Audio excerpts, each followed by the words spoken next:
football has the ability to put the best and the worst parts of you on display in the same week. Saturday was my son's 20th birthday. Family, cake, a proper celebration. It should have been an easy day. Instead, it ended with that familiar heavy feeling. Another Liverpool loss. And you know what made it sting even more than usual is we've lost 3 on the trot. That's Crystal Palace, it's Galatasaray, and most recently Chelsea.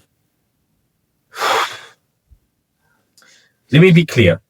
Disappointment isn't the same as panic. Feeling let down means you actually care.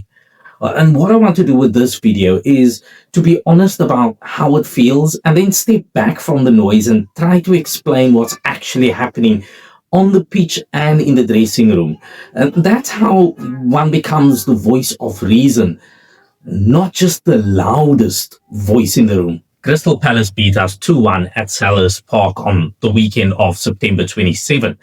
He finished that game late and exposed some defensive lapses in set play moments. And 3 days later in the Champions League, we fell 1-0 away to Galatasaray on, September the 30th. A tight game where small margins decided it.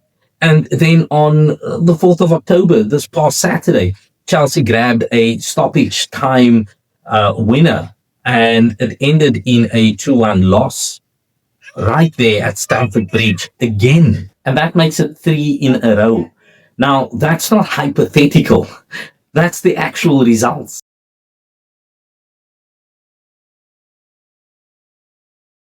When you watch those 3 matches together, a few repeating themes jump out. Fragmentation in the midfield rhythm, hesitation in transitions, and moments where the team looked like it didn't know whether it should press or whether it should sit and build. And that half-second indecisions where instincts should live, that is killing the tempo. It isn't purely tactical stubbornness, and it isn't purely player failure.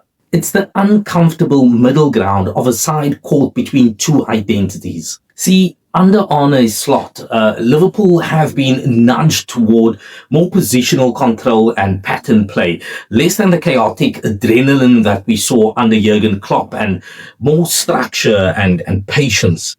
And Slot is the head coach, and he's the man implementing a different footballing language here at Liverpool. And he joined the club last year and has been building in his way. And that DNA requires time and calm to bed in. But it also needs visible leadership on the pitch to steady the ship when the game gets messy.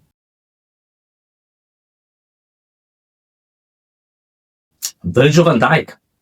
He's captain of Liverpool. That's not in dispute. He's been outstanding for years. He leads in a particular way. He's composed. He's authoritative, leading by presence. And that style has won championships. But leadership isn't one size fits all. In moments of collective confusion or when the team's identity is being rewritten, fans look for someone to vocally put things together, to raise the tempo, to demand urgency. And Virgil's strength has been staying calm, reading the game, if I may, organizing the back line and offering a quiet authority in the matches.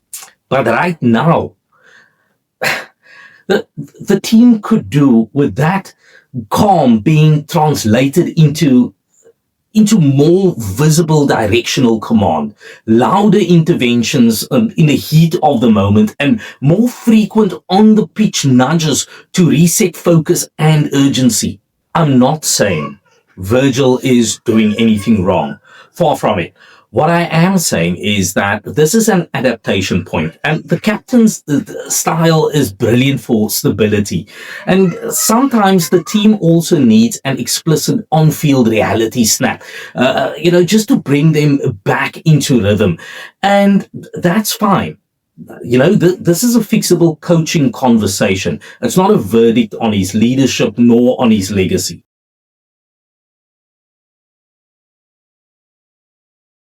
And with that, Slot has a big job.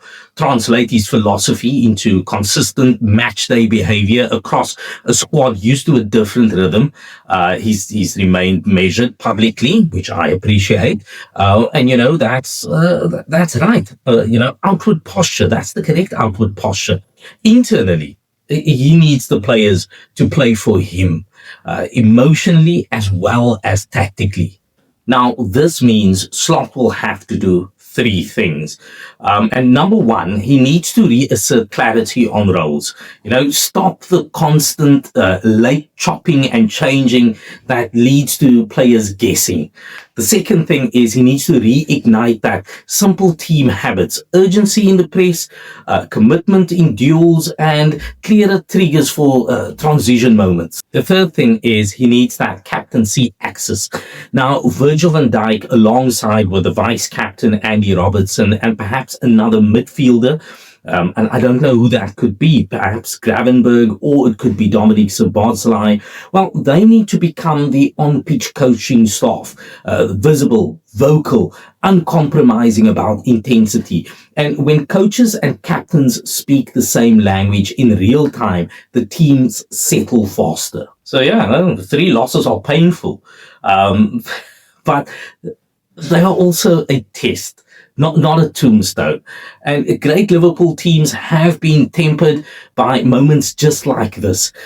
It's what builds character and the real measure of the next response, tactical tweaks that actually land, and leadership on the pitch that unites, and individual players refinding confidence. Slot has shown the roadmap, and the method may feel slow at times, but systems that promote control can be incredibly effective over a full season. So if Van Dijk can translate his calm into more frequent and visible interventions, and if Slot can, get the coaching staff to tighten down predictable rotation choices so players stop guessing what they're doing on the field, I think this team will find its rhythm again. I'll be watching 3 things after the break.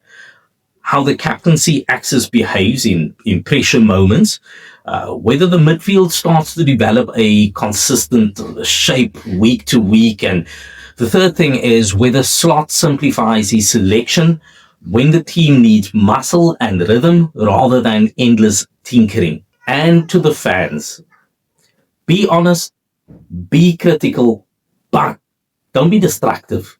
We've seen Liverpool come back from bigger holes, and this is a learning moment. It's a learning moment for the manager, for the players, and for the supporters. And if we can treat it like that, we'll get through this together. I'll leave it there for now. Tell me what you think in the comments. Specifically, how do you see Virgil's leadership in these last 3 games, and what should Slot do after the international break? I'll read your best replies. Thanks for watching along. Hit a like on the video. That really, really helps the algorithm, and it helps this channel. And one thing that you should remember, that this story isn't over. Up the Reds.